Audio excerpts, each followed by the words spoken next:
No mundo tecnológico e digital em que vivemos, a programação tem como principal objetivo desenvolver ferramentas computacionais para resolver problemas. Hoje em dia, é uma habilidade extremamente útil saber como construir automações, sistemas e interfaces para que outros usuários possam realizar tarefas de formas mais simples, otimizando seu tempo e permitindo que se dediquem a outras atividades, expandindo seu campo de atuação para coisas além de tarefas repetitivas e padronizadas. Atualmente, existem diversas linguagens de programação para desenvolver essas ferramentas, cada uma com um propósito diferente e mais usada em determinada área. Porém, a escolhida para este curso foi a linguagem C. Essa decisão foi tomada principalmente pelos seguintes fatores. C é base de grande parte das outras linguagens de programação. Muitas delas possuem conceitos e funcionalidades diretamente inspirados na linguagem C. Então, mesmo programando em outras linguagens, tem uma alta chance de você estar usando ideias que vieram de C, mesmo sem você saber. Além disso, é uma linguagem que permite uma comunicação um pouco mais próxima do computador, apresentando a possibilidade de lidar diretamente com a memória e ajudando o estudante a entender melhor como funciona a execução de um programa, sendo este um motivo poderoso para um cientista da computação se aprofundar nela. Por último, você sabia que os kernels dos principais sistemas operacionais do mercado foram programados principalmente em C, além de outras linguagens mais próximas da máquina? Ou seja, provavelmente tem código que foi escrito em C sendo executado no seu aparelho neste momento para você assistir este vídeo. Mas calma, não se desespere. Pode parecer mais complicado por ser algo mais próximo da linguagem do computador, mas eu discordo. Aqui, apresentaremos da forma mais didática possível alguns conceitos iniciais da linguagem para provar para você que C é sim uma linguagem amigável para iniciantes e que muito em breve você estará desenvolvendo suas próprias ferramentas.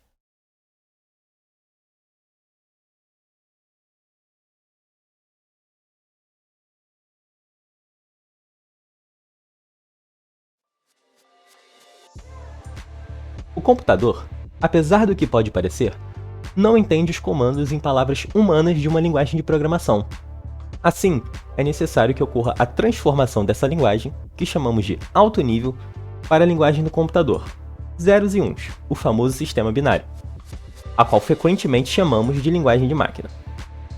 Entenda o compilador como uma espécie de tradutor da linguagem de alto nível, nesse caso o C, para uma linguagem que o computador entenda, o binário, para que seu programa possa ser executado.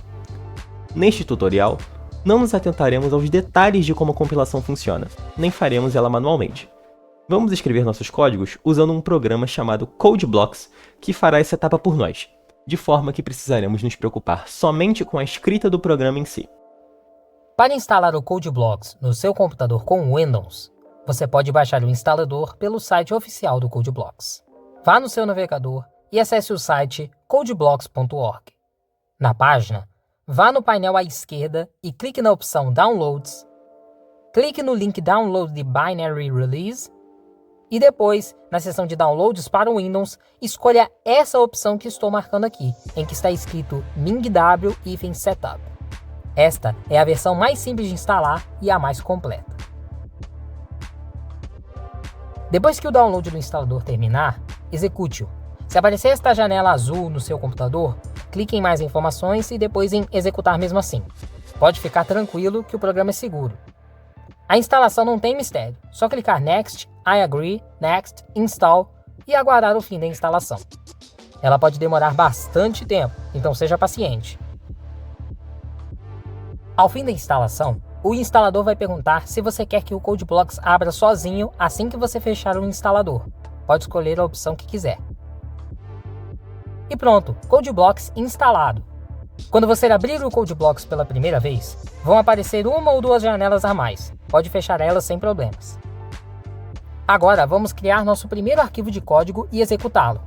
Para isso, vá lá em cima no ícone de novo arquivo, que é uma folha em branco com sinal de mais, e clique na opção File. Na janela que abrir, selecione a opção C/C++ Source e clique em Go! Clique Next. Selecione em cima a opção C e clique em Next. Clique nas reticências, escolha onde você quer salvar seu arquivo de código, digite um nome para ele e clique em Finish. Pronto, criamos um arquivo de código vazio. Agora é só programar. Para executar o seu programa, vá lá em cima e clique no ícone que tem uma engrenagem amarela e um triângulo verde. Essa opção se chama Build and Run. Ela compila o nosso programa e imediatamente executa ele. O seu programa vai abrir numa janela de linha de comando como essa que você está vendo. E aí, preparado para aprender C? Agora, falaremos sobre a estrutura básica de um programa na linguagem C. Para isso, vamos utilizar um programa bem básico que vai permitir a você entender os principais conceitos da linguagem.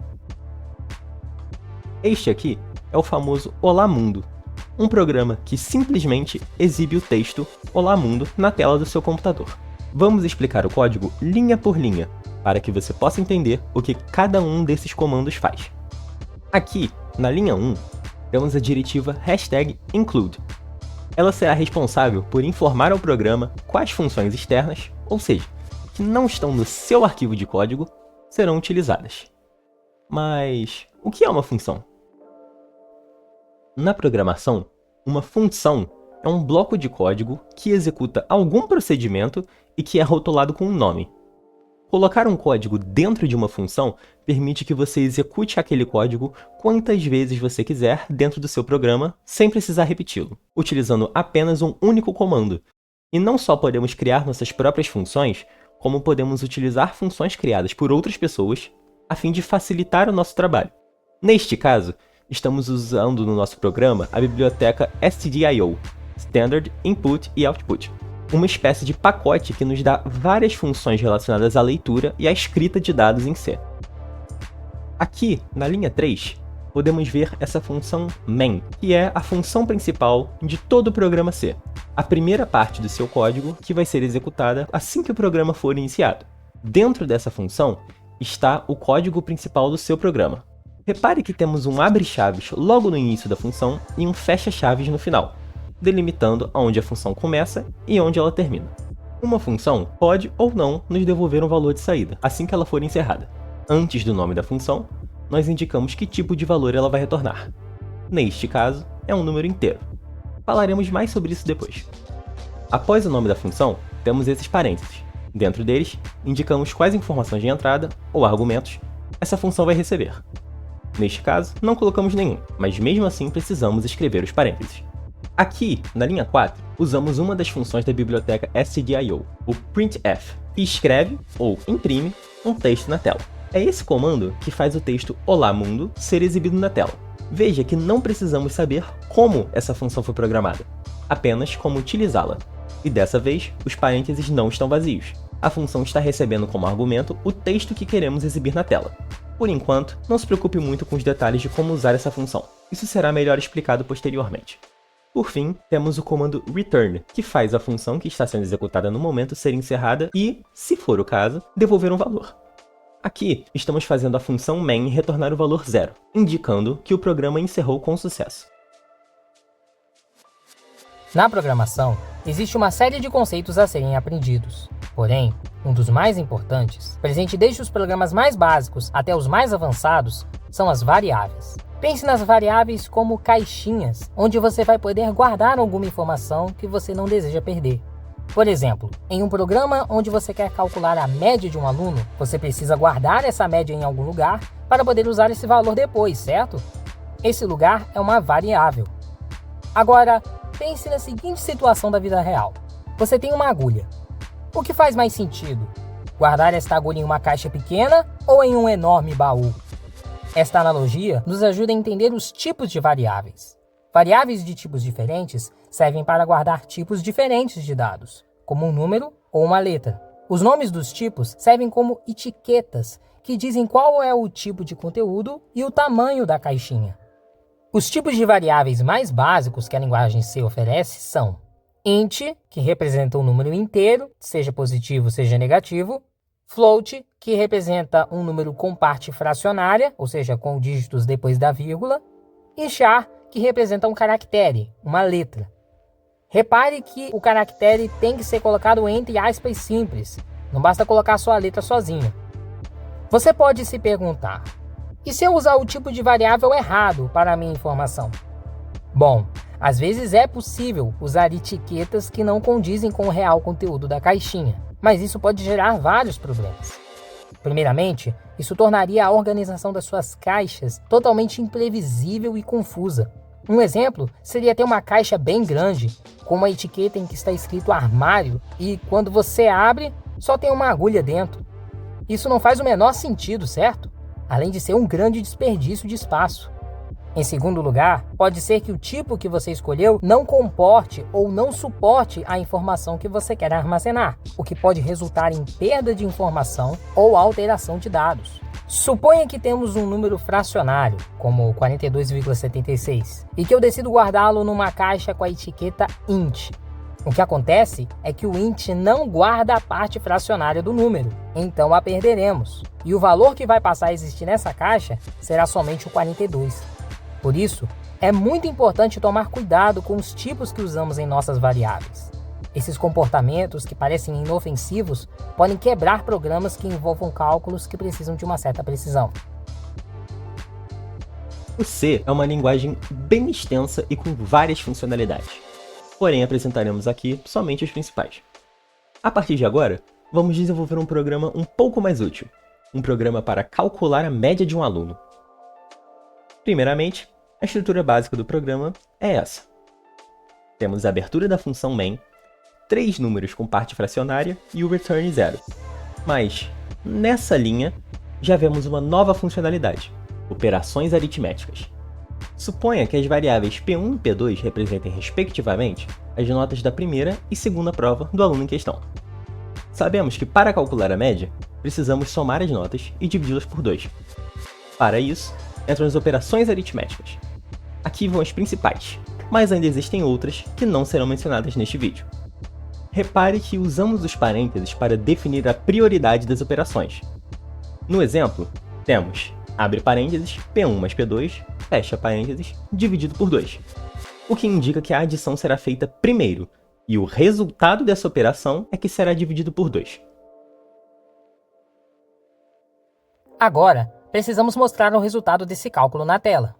Para isso, vamos usar a função printf, que nós vimos anteriormente. Para exibirmos um texto na tela, basta passar o texto como argumento da função printf, digitando o texto desejado, entre aspas duplas, dentro dos parênteses, como vimos no exemplo do Olá Mundo.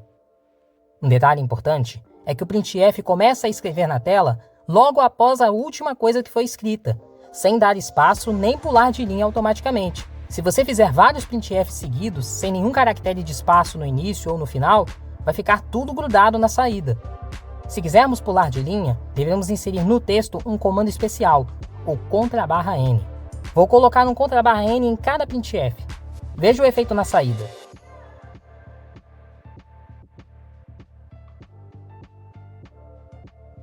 E você pode colocar quantos _n você quiser.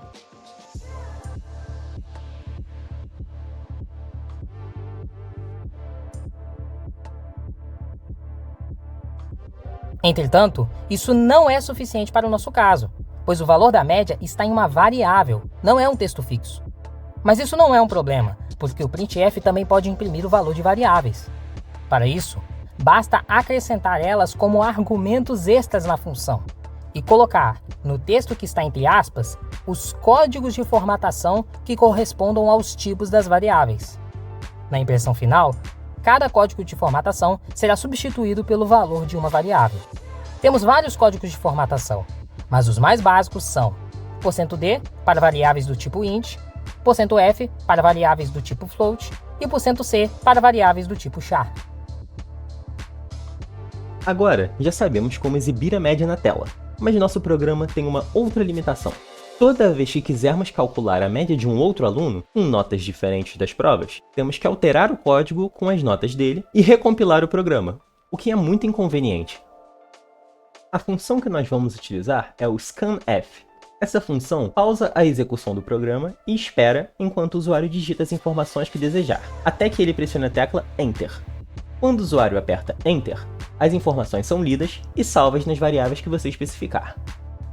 Assim como o printf, o scanf recebe como argumentos um texto, entre aspas, contendo os códigos de formatação correspondentes aos tipos de dados que o usuário vai digitar, e depois as variáveis onde as informações lidas serão armazenadas. Mas tem dois detalhes muito importantes. Primeiro, a parte das variáveis não é opcional, como era no printf.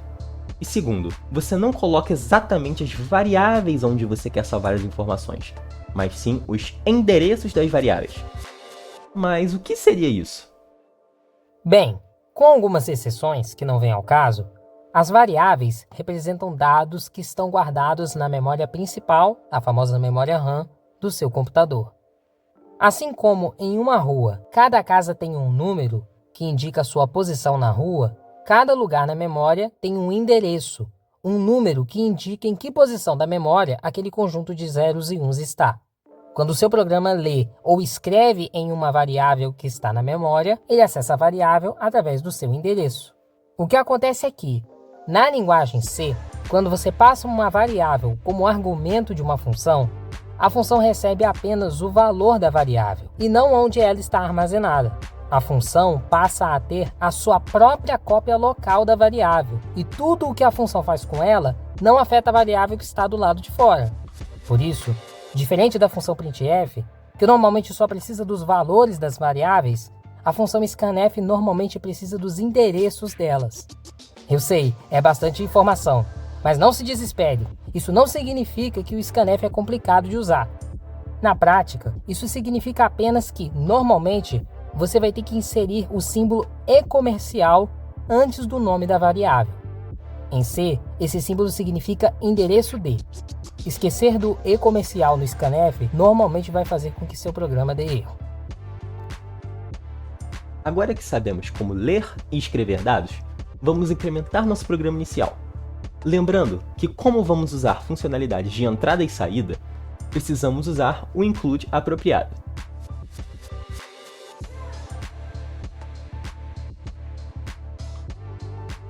Repare que não precisamos pular de linha depois do scanf.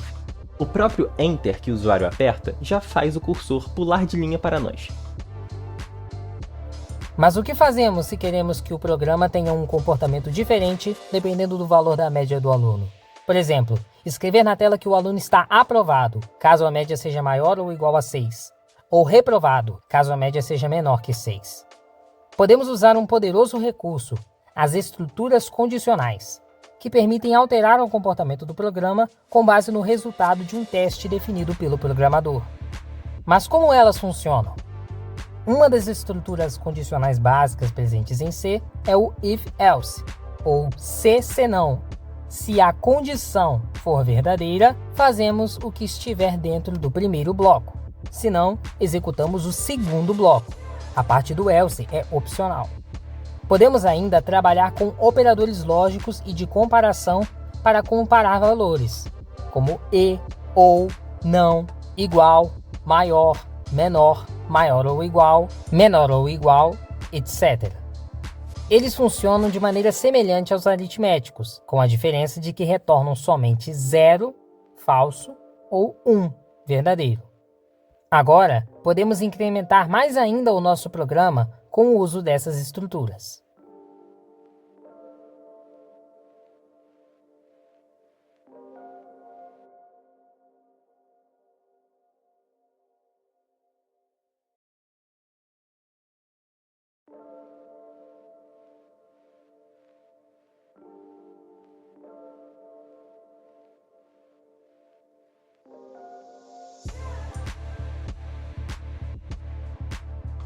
Mas que tipo de turma é essa que tem somente um aluno? E se eu quiser calcular as médias de 25 alunos, vou precisar rodar o programa 25 vezes? Não! Existem poderosas estruturas chamadas laços de repetição que permitem que um mesmo bloco de código seja executado diversas vezes seguidas, o que chamamos de loop. Existem outros, mas aqui falarei somente sobre o for e o while. O for é uma estrutura que vai receber três expressões. A inicialização, que é executada somente uma vez, antes do loop iniciar. A condição, que é testada antes de cada repetição, se for falsa, o loop é encerrado. E a finalização, que é executada ao fim de cada loop. Geralmente é usada para incrementar ou decrementar variáveis. Aqui temos um exemplo de uso do for. O while tem uma estrutura um pouco mais simples. ele recebe apenas uma expressão, uma condição, e, enquanto essa condição for verdadeira, o bloco será executado. Vale ressaltar que, assim como no for, essa verificação é feita no início de cada loop. Logo, se a condição já for falsa, esse bloco não é executado nenhuma vez. Veja esse exemplo. Esse bloco vai apresentar exatamente o mesmo comportamento do exemplo anterior, feito com o for. Conhecendo essas estruturas, agora conseguimos incrementar mais ainda nosso programa para que ele leia as notas e calcule a média de um número maior de alunos.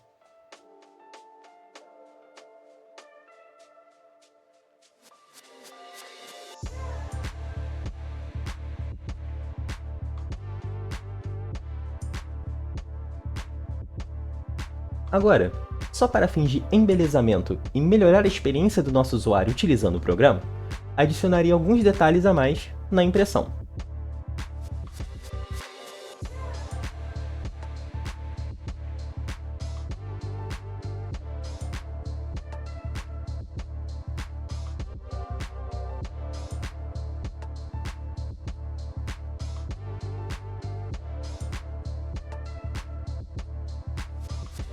Agora que você viu a base da linguagem C, é a sua vez de incrementar o seu aprendizado.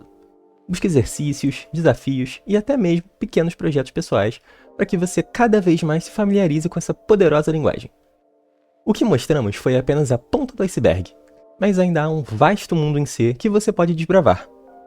Agradecemos por assistir e esperamos que tenham gostado. Um abraço, fui!